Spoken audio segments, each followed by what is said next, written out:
So to follow up on that, when you said the beginning of all separation, do you know where it was first prophesied, whatever, that Jesus would come out of the house of David, tribe of Judah, any of that?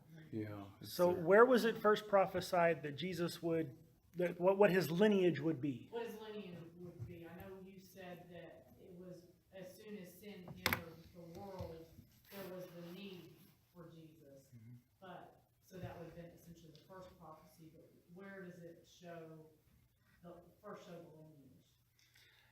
And I think, the lineage? well, I think we first get like general, not specific, the Messiah will come from here. But we can look back and go, oh, that's what that was talking about.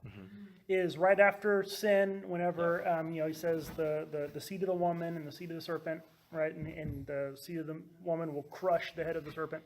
Right. And then we see whenever he calls Abraham, he says, through you all the nations of the world will be blessed. And that was, Jesus is the means by which that gets done. The prophecy about the Messiah coming from Judah and the line of David, though, is Samuel when he anoints David. God tells him his throne will never be away from me. But you see prophecies about Jesus because we read the Old Testament through the lens of Christ back, all the way through Genesis. I mean, like you said, when Abram went up the mountain and his son Isaac goes, "Where's the sacrifice?" He said, "The Lord will provide." I mean, we even read that to say God provided the ultimate sacrifice for us.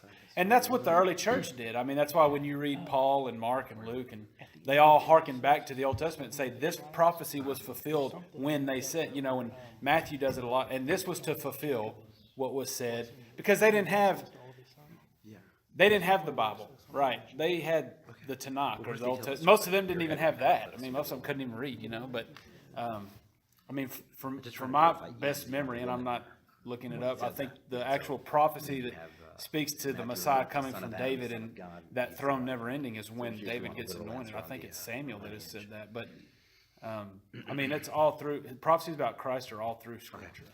The actual lineage that you asked, though, I think it's only in two places, the Gospel of Luke and the Gospel of Matthew, if I'm not mistaken. I don't think Mark has one and John doesn't have one. They actually give lineages of Jesus. Luke has the one that you're referring to. Yeah. And that one But goes the one back. that she's referring to, I hadn't found yet.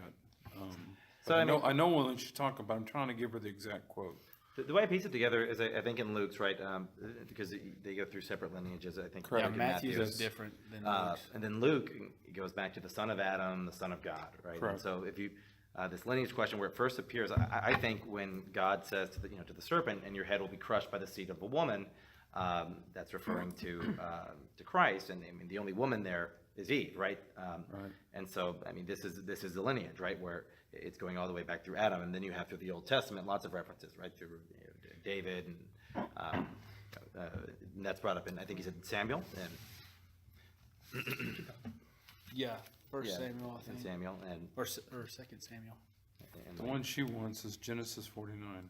49. Okay. That's what I'm thinking of. The tribe Oh, of Judah is Genesis 49 on that one. The one in Luke, that was the one that we are all familiar with.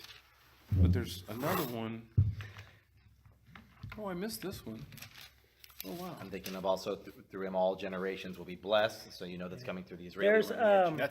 That's what he said to Abraham in Genesis. when on his deathbed, whenever Israel is giving blessings to his sons, who are the heads of the 12 tribes. Wait, would you just say Jacob is real?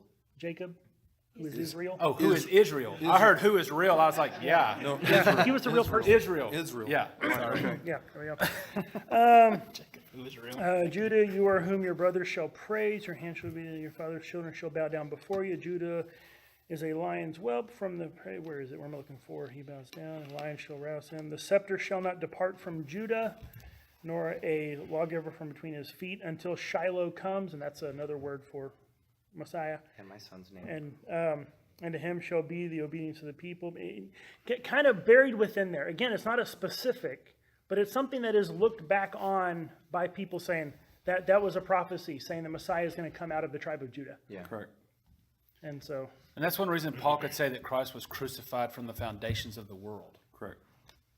So as the non-pastor, non-theologian on stage, I have a follow-up question to that. But Now, wait, what I'm often Before you, told is. before you follow it up, the problem that we all face with this one right here is that we look back at Christ as Christians. Right. And then we apply those Bible passages as we feel or see fit. And so when you look up on anything under Messiah, all the authors are either Jews for Christ or ministers for Christ. And they've said, well, this is a prophetic message. So that makes it a Messiah one. And so that's where a lot of those come from.